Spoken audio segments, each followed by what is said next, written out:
Hello बच्चों, देखिए अपन श्वसन के बारे में पढ़ रहे थे। तो श्वसन तंत्र के बारे में मैं आपको बता रहा था। तो मानव का जो श्वसन तंत्र है उसको अपन ने 3 भागों में बांट लिया था। ऊपरी श्वसन तंत्र, निचला श्वसन तंत्र और जो तीसरा वाला भाग है उसे अपन ने बोला था श्वसन पेशियां या श्वसन मांसपेशियां। तो इससे पहले मैंने आपको श्वसन के 3 वीडियो करवा दिए हैं। तो इससे पहले के जो वीडियो है उसके अंदर अपन ऊपरी श्वसन तंत्र के बारे में भी पढ़ चुके हैं, निचले श्वसन तंत्र के बारे में भी पढ़ चुके हैं। और आज अपन इस श्वसन पेशियां या जो श्वसन मांसपेशियां उसके बारे में बात करने वाले हैं। और इनको पढ़ने के बाद में ही अपन साथ में श्वसन क्रिया विज्ञान या जो श्वसन की क्रिया विधि है उसके बारे में भी पढ़ेंगे। तो आज का पॉइंट लगा लो आप, श्वसन पेशियां या श्वसन मांसपेशियां। आज का पॉइंट ये रहेगा अपना, ठीक है। तो ध्यान देना यहाँ पर क्या बात है कि मानव जब श्वास को अंदर लेता है या बाहर निकालता है तो उसके अंदर क्या होता है कि कुछ मांसपेशियां, कुछ पेशियां भी सहायता करती है और उन्हीं मांसपेशियों को अपन क्या बोलते हैं, श्वसन पेशियां या श्वसन मांसपेशियां बोलते हैं। श्वास को अंदर लेने और छोड़ने के लिए जो मांसपेशियों की आवश्यकता पड़ रही है शरीर के अंदर या जो मांसपेशियां सहायता कर रही है उन मांसपेशियों को अपन ने क्या बोला है, श्वसन मांसपेशियां बोला है। तो देखो श्वसन मांसपेशियों के अंदर मुख्य रूप से एक तो आता तनुपट्ट, तनुपट्ट या डायाफ्राम या इसको बोला जाता मध्यपट्ट। 3 नाम है इसके, तनुपट्ट, मध्यपट्ट या डायाफ्राम। तो देखो डायाफ्राम कहां होता है, ये हमारे फेफड़े हैं, यहां पर इस तरीके से क्या होता है, तनुपट्ट पाया जाता है। क्या होता है कि ये नीचे वाला भाग उदर गुहा है, ऊपर वाला भाग है वक्ष गुहा। कौन सा वाला भाग है, ऊपर वाला वक्ष गुहा। तो इस उदर गुहा और वक्ष गुहा के बीच में ये जो पेशी है ये पाई जाती है जिसे अपन बोलते हैं तनुपट्ट, डायाफ्राम या मध्यपट्ट। तो वास्तव में होता क्या है कि हमारी जो वक्ष गुहा होती है एक बंद बक्से के समान संरचना होती है। देखो इसमें पीछे की तरफ रीढ़ की हड्डी होती है, सामने की ओर यहाँ पर एक अस्थि होती है जिसे अपन बोलते हैं उरोस्थि, और साइड के अंदर क्या होती है, पसलियां होती है। तो इन सारी पसलियों को ज्वाइंट करते हुए ये नीचे नीचे का क्या करती है, आधार बनाने का कार्य करती है। इस बक्से का जो आधार वो बनाने का कार्य करती है। तो देखो कोई भी पेशी यदि कंकाल तंत्र के साथ में जुड़ी हुई है या हड्डियों के साथ में जुड़ी हुई है तो वो पेशी कहलाती कंकाल पेशी। तो चूंकि जो तनुपट्ट या डायाफ्राम या मध्यपट्ट होता है ये पसलियां जो हड्डियां हैं उसी से जुड़ी हुई है, पीछे से जो रीढ़ की हड्डी है उसी से भी जुड़ी हुई है। तो इस तरीके से अपन देखें तो ये क्या है कि हड्डियों से जुड़ी हुई है। तो इसलिए अपन ये बोल सकते हैं भाई तनुपट्ट या डायाफ्राम या मध्यपट्ट क्या है, एक कंकाल पेशी है। क्या है, एक कंकाल पेशी। कौन सी पेशी है ये, एक कंकाल पेशी है। तो देखो सामान्यतः ये जो तनुपट्ट होता है ये गुबंद के आकार का होता है, जैसे उल्टा कटोरा होता है ना, तो उस तरीके से ऊपर की ओर धंसा हुआ रहता है। लेकिन जब इसमें संकुचन होता है तो संकुचन होने पर ये जो ऊपर धंसा हुआ भाग है ना ये सिकुड़ करके कैसा हो जाता है, चपटा हो जाता है। इस तरीके से चपटा हो जाता है और ये चपटा होता है तो वक्ष गुहा जो होती है उसका आयतन बढ़ जाता है और आयतन बढ़ने से जो श्वास होती है वो अंदर की ओर भर ली जाती है। हालांकि क्रियाविधि में मैं आपको दोबारा क्लियर कर दूंगा कि ये काम होता कैसे है, लेकिन फिलहाल इतना समझ लो आप कि जब डायाफ्राम के अंदर संकुचन की क्रिया होगी तो वो चपटा हो जाएगा और श्वास अंदर की ओर आ जाएगी। और जब डायाफ्राम के अंदर शीतलन होगा यानी कि जब ये वापस ढीला पड़ जाएगा तो ये गुबंद के आकार का हो जाएगा, ऊपर की ओर धंस जाएगा और उस समय श्वास को क्या कर दिया जाएगा, बाहर की ओर निकाल दिया जाएगा। ठीक है, तो एक प्रकार की श्वसन मांसपेशी तो ये है। अब इसके अलावा एक और प्रकार की मांसपेशी पाई जाती है हमारे शरीर के अंदर जो श्वसन क्रिया के अंदर भाग लेती है, उसे अपन बोलते हैं अंतरा प्रशुक पेशियां। अंतराप्रशुक पेशियां या inter coastal muscles, intercostal muscles. तो देखो ये अंतरापृष्ठ पेशियां जो होती है पसलियों के पास में लगी हुई रहती है। तो जब हम श्वास लेते हैं, अंदर भरते हैं श्वास, तो ये पसलियां क्या होती है, ऊपर उठेगी। पसलियां क्या होगी, ऊपर उठेगी। तो वो ऊपर उठने का जो कार्य है वो किनके द्वारा संपादित करवाया जा रहा है, अंतरापृष्ठ पेशियां या इंटरकोस्टल मसल्स के द्वारा वो कार्य संपादित करवाया जा रहा है। और जब श्वास अपन छोड़ते हैं तो ये पसलियां क्या होती है, नीचे की ओर उतरती है। तो वो कार्य भी कौन सी पेशियों के द्वारा हो रहा है, अंतरापृष्ठ पेशियां या इंटरकोस्टल पेशियां। तो श्वसन की क्रिया के अंदर ये दो प्रकार की जो मांसपेशियां हैं ये भाग लेती है, तनुपट या डायफ्राम या मध्यपट, और दूसरी कौन सी है, अंतरापृष्ठ पेशियां। और श्वसन पेशियां और इन्हीं दोनों पेशियों को क्या बोला जाता है, श्वसन मांसपेशियां बोला जाता है, क्योंकि ये श्वास अंदर लेने और बाहर निकालने के अंदर क्या करती है, भाग लेती है। ठीक है, तो इतनी बातों को तो आप जान लें। अब इसके बाद में अपन सीधा बात करेंगे श्वसन की क्रियाविधि के ऊपर, या फिर जो श्वसन क्रिया विज्ञान है उसके ऊपर। तो देखो आज अपन लेते हैं श्वसन क्रिया विज्ञान।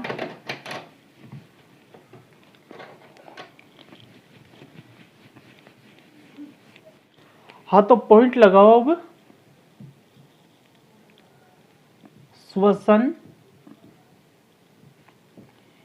क्रिया विज्ञान या श्वसन की क्रियाविधि, श्वसन की क्रिया विधि। तो ध्यान देवे भाई, जो श्वसन की क्रियाविधि है इसको अपन बांटते हैं दो भागों में। एक तो होता है बाह्य श्वसन, बाह्य श्वसन, और जो दूसरा होता है उसे अपन बोलते हैं आंतरिक श्वसन। ठीक है, तो दोनों को समझेंगे कि बाह्य श्वसन तो क्या होता है और आंतरिक श्वसन क्या होता है। तो देखो बाह्य श्वसन को अपन सांस लेना या संवातन भी बोलते हैं। ठीक है, देखो अब तक अपन क्या मानते आते थे भाई, सांस लेना ही श्वसन है, लेकिन वास्तव में ऐसा नहीं है। सांस लेना तो क्या है, श्वसन क्रिया का ही एक भाग है। सांस जो श्वसन है उसको अपन ने दो भागों में बांटा है, बाह्य श्वसन और आंतरिक श्वसन। तो जो सांस लेने की क्रिया है वो वास्तव में केवल क्या है, बाह्य श्वसन है। और इस बाह्य श्वसन की क्रिया में क्या होता है, देखो फेफड़े और पर्यावरण या वातावरण भी आप बोल सकते हैं। तो सांस लेने की क्रिया में क्या होता है कि पर्यावरण और फेफड़ों के बीच में जो वायु होती है उसका आवागमन होता है। जैसे हमने क्या किया, श्वास अंदर ली पर्यावरण से, फिर बाहर छोड़ दी, तो ये क्या है, सांस लेने की क्रिया है केवल। लेकिन इस सांस लेने की क्रिया के दौरान क्या होता है वो अपन थोड़ा सा देखते हैं। तो देखो ये जो बाह्य श्वसन है ये दो घटनाएं होती है वास्तव में। इसके अंदर कितनी घटनाएं घटित होती है, दो घटनाएं घटित होती है। एक तो सांस अंदर लेने की घटना, वायु को अंदर लेने की घटना, और एक सांस को बाहर निकालने की घटना। तो ये दोनों मिलकर के क्या होंगे, बाह्य श्वसन होंगे। तो इस दौरान होता क्या है वो अपन समझने की कोशिश करते हैं। तो देखिए बाह्य श्वसन के अंदर दो क्रियाएं घटित होगी। एक तो होता है निश्वसन और एक होता है उच्छ्वसन। उच्छ्वसन, ठीक है। तो दोनों क्रियाओं को समझते हैं। सांस या वायु अंदर लेने की क्रिया तो क्या कहलाती है, निश्वसन कहलाती है। और सांस या वायु को बाहर निकालने की क्रिया क्या कहलाती है? उच्छ्वसन कहलाती है। तो ये क्रियाएं होती कैसी है वो थोड़ा सा अपन समझते हैं, तो ध्यान देना। मान लीजिए कि इंसान ऐसे खड़ा हुआ है, ठीक है, तो साइड में तो ये पसलियां रह जाएगी उसके, यहां सामने की ओर एक अस्थि होती है जिसे अपन बोलते हैं उरोस्थि। होता क्या है कि ये जो अस्थि है सामने यहां पर, ये उर का मतलब होता है हृदय, तो हृदय के ऊपर स्थित है, इसलिए इसको क्या नाम दे रखा है? उरोस्थि। और पीछे की तरफ क्या होती है? रीढ़ की हड्डी होती है, ठीक है। तो अपन कुछ चित्र इस तरीके का बना रहे हैं इसके अंदर, तो ध्यान देना।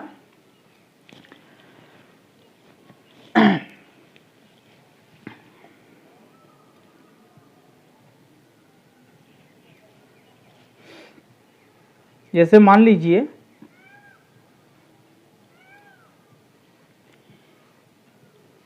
ये तो है रीढ़ की हड्डी और ये क्या है? उरोस्थि है। ऐसे यहां पर दूसरी स्थिति बना देते हैं।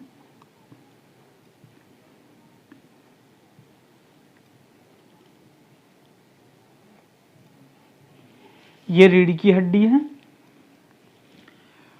और ये है साहब उरोस्थि, ठीक है। अब देखो तनुपट को अपन दिखाने की कोशिश करते हैं, क्योंकि ये तो क्या है? रीढ़ की हड्डी है, इसे अपन कशेरुक दंड बोल सकते हैं। तो ये हो गया आपका कशेरुक दंड, ठीक। और ये हो गई आपके उरोस्थि, उरास्थि, है ना, हृदय के ऊपर स्थित है, इसलिए ऐसे बना दिया मैंने डायग्राम। ऐसे खड़ा हुआ इंसान है कोई, तो पीछे की तरफ रीढ़ की हड्डी और सामने की तरफ क्या है? उरोस्थि है। तो ये तो यहां पर उरोस्थि हो गई, ये कशेरुक दंड हो गया। ऐसे ही यहां पर भी ये क्या है? कशेरुक दंड है, ठीक। और ये क्या हो जाएगी? उरोस्थि हो जाएगी साहब। क्या हो जाएगी? उरोस्थि। अब आपको ध्यान है कि उरोस्थि और कशेरुक दंड इन दोनों के बीच में क्या विद्यमान है? पसलियां विद्यमान हैं। और पसलियों के ऊपर जो पेशियां लगी होती है उसे अपन क्या बोलते हैं? अंतरापरशुक पेशियां या इंटरकोस्टल मसल्स बोला जाता है। तो यहां पर अपन इस तरीके से दिखा देते हैं पसलियां। तो ये क्या हो गई आपकी साहब? पसलियां। क्या हो गई? पसलियां। और ये भी क्या हो गई? पसलियां, ठीक है। समझते चलना पूरी बात को। हाँ, हमने ये कहा है कि हमारी जो वक्ष गुहा है उसके नीचे की तरफ एक पर्दा पाया जाता है जिसे अपन क्या बोलते हैं? डायफ्राम। तो यहां पर साहब अपन ये डायफ्राम दिखा देते हैं, ठीक है। ये क्या दिखा दिया अपन ने? डायफ्राम दिखा दिया, ठीक। अब सांस अंदर लिया जाता है जब तो क्या होता है, और बाहर जब निकाला जाता है तब क्या होता है। तो एक छोटा सा प्रयोग भी आपको यहां पर साथ में बताऊंगा और उसी के द्वारा अपन ये जो क्रियाविधि है इसको भी अपन समझ लेंगे। तो ध्यान देना, यहां पर अपन क्या करते हैं कि एक बेलजार लेते हैं। यहां नहीं बन पाएगा, यहां ले लेते हैं।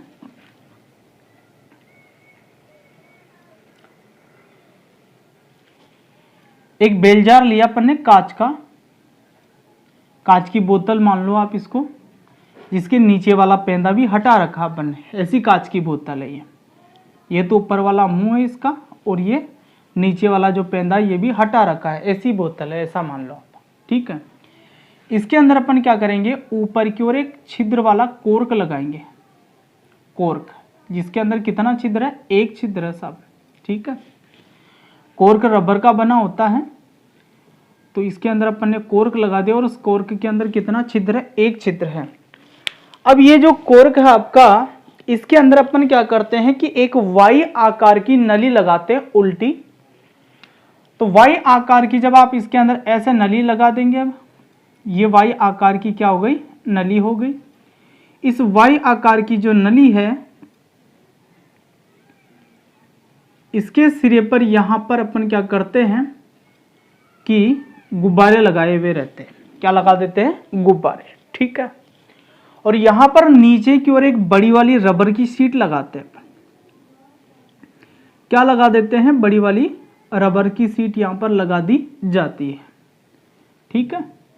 यहां पर क्या लगा रखी है अपन ने? बड़ी वाली रबर की शीट लगा दी। ठीक। और यहां पर दोनों क्या है? गुब्बारे हैं। ये भी क्या है? रबर की शीट है। यहां लिख देते हैं रबर की शीट। ठीक है। ये क्या है? गुब्बारे हैं दोनों। ये भी गुब्बारा, ये भी गुब्बारा, और ये वाई आकार की नली है। और यहां पर क्या है? एक कोर्क है। और ये जो कांच की शीशी है, ये क्या है? बेल जार है। अब सुनना मेरी बात को ध्यान से कि हमारी जो वक्स गुहा है इस बंद बेल जार के समान होती है। ये पूरा जो बेल जार है वो क्या है? वक्स गुहा के समान है। और ये जो रबर की शीट अपन ने नीचे लगाई है ये किसके समान होता है? तनुपट या डाइफ्रोम के समान होता है। किसके समान होता है? ये तनुपट या डाइफ्रोम के समान होता है। तनुपट या डाइफ्रोम के समान होता है। ठीक है। अब देखो एक प्रयोग अपन यहां पर करने वाले हैं। तो प्रयोग के अंदर देखो क्या बात है, ध्यान से सुनना। हाँ, तो प्रयोग में देखो क्या बात है। ये जो वाई आकार की नली है तो इसके अंदर ये वाली जो नली है ये श्वास नली के समान है, ये दोनों श्वसनियों के समान है, और ये दोनों गुब्बारे हमारे फेफड़ों के समान हैं। अब प्रयोग में अपन क्या करते हैं कि जो रबर की शीट है इसको अपन पकड़ करके नीचे की तरफ खींचते हैं। रबर की शीट को क्या करेंगे? अपन पकड़ करके नीचे की तरफ खींचेंगे। ऐसे खींच दिए अपन ने इसको। तो ऐसा करने से क्या हुआ कि ये जो बेल जार है इसके अंदर का जो आयतन है वो बढ़ जाता है। और जब आयतन इसका बढ़ता है तो वायुदाब इसका क्या हो जाता है? कम हो जाता है।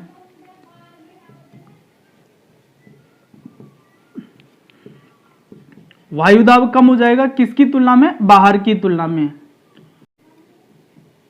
वायुदाब अधिक। ऐसा क्यों हो रहा है? क्योंकि जब अपन रबर की शीट को पकड़ करके नीचे खींचते हैं तो इसका आयतन बढ़ जाता है, और जैसे ही आयतन बढ़ता है तो इसके अंदर का वायुदाब कम हो जाता है बाहर की अपेक्षा। तो बाहर वायुदाब कैसा हो गया? ज्यादा हो गया। तो वायु की एक प्रकृति होती है कि वायु अपने अधिक दाब क्षेत्र से कम दाब क्षेत्र की तरफ गति करती है। अब वायु क्या करना चाहेगी कि इस बेलजार के अंदर प्रवेश करना चाहेगी, और वायु को मार्ग केवल एक ही मिलने वाला है अंदर प्रवेश करने के लिए, ये वाला। केवल इस मार्ग से होते हुए वायु क्या होगी? अंदर की ओर प्रवेश करेगी। तो देखो जब वायु इसके अंदर की ओर प्रवेश करेगी तो ये जो गुब्बारे हैं इसी के अंदर आएगी वो वायु, और ये गुब्बारे पहले की तुलना में क्या हो जाएंगे? बड़े हो जाएंगे। ठीक इसी तरीके से हमारे फेफड़े भी क्या होते हैं? फूलते हैं। देखो इस क्रिया को समझते अपन, जो निश्वसन की क्रिया उसी को समझते हैं पहले। वो जो पूरा प्रयोग मैंने बताया वो भी निश्वसन का ही बताया। तो देखो सांस या वायु को अंदर लेने की जो क्रिया है वो क्या कहलाती है? निश्वसन कहलाती है। जो जब निश्वसन होता है तो उस दौरान क्या होता है कि तनुपट पहले ऊपर धसा हुआ रहता, गुबंदाकार होता है, लेकिन इसमें संकुचन की क्रिया होती है और ये नीचे की ओर आ जाता है, इसे चपटा हो जाता है। इसके अलावा जो पसलियां होती है तो अंतराप्रशुक पेशियां जो होती हैं उन पसलियों को ऊपर की ओर उठा देती है। जब अपन सांस अंदर भर रहे होते हैं तो उनको भी ऊपर की ओर उठा देती है। तो उससे क्या होता है? हमारी जो वक्ष गुहा है उसका आयतन बढ़ जाता है, और जैसे ही वक्ष गुहा का आयतन बढ़ता है तो क्या होता है कि इस वक्ष गुहा का वायुदाब जो होता है वो कम होता है। तो ऐसी स्थिति में क्या होता है कि श्वसन मार्ग से होती हुई हमारे फेफड़ों के अंदर वायु प्रवेश कर जाती है, क्योंकि हमारा जो शरीर है उसके अंदर वक्ष गुहा में कहीं सर पर से भी वायु जा सकती है। तो उसका मार्ग केवल क्या है? ये श्वसन मार्ग है जो अपन पढ़ चुके हैं, नासा द्वार, नासा गुहा, ग्रसनी, श्वास नली, श्वसनी, वो ही मार्ग एक बचा हुआ रहता है, जैसा कि इस बोतल के अंदर अपन देख पा रहे हैं।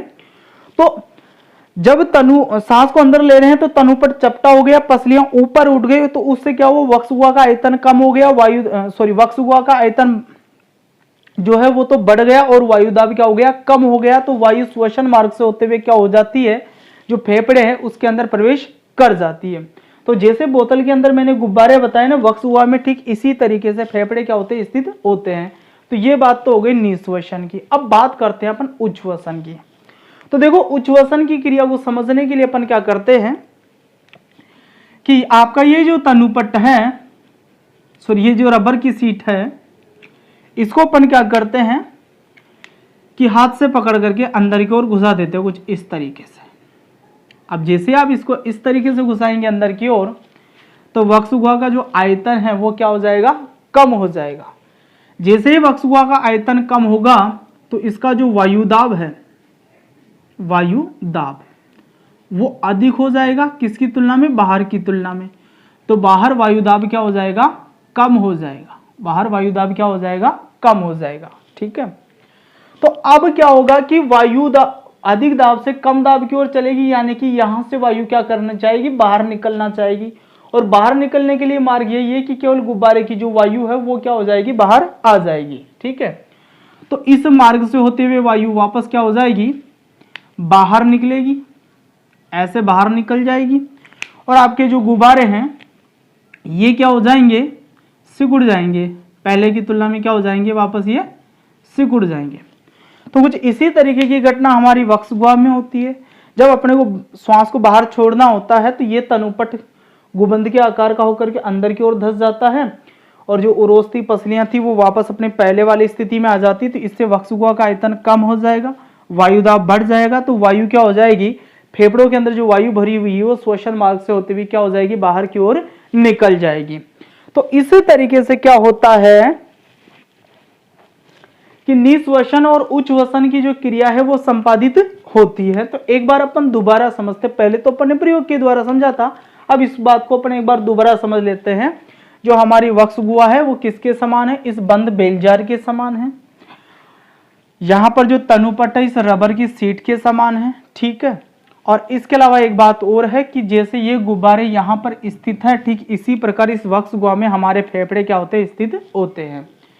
तो अपन बाह्य श्वसन के बारे में पढ़ रहे थे, तो इसके अंदर अपन ने क्या बताया, भाई सांस लेना या संवातन भी इसको बोला जाता है। और इसके अंदर क्या होता है कि पर्यावरण और जो फेफड़े हैं उसके बीच में वायु का आवागमन होता है, यानी कि पर्यावरण से वायु ली जाती है और पर्यावरण में वापस वायु छोड़ी जाती है। ठीक है, तो इस क्रिया को अपन ने दो भागों में बांटा, एक तो निःश्वसन और दूसरा उच्छ्वसन।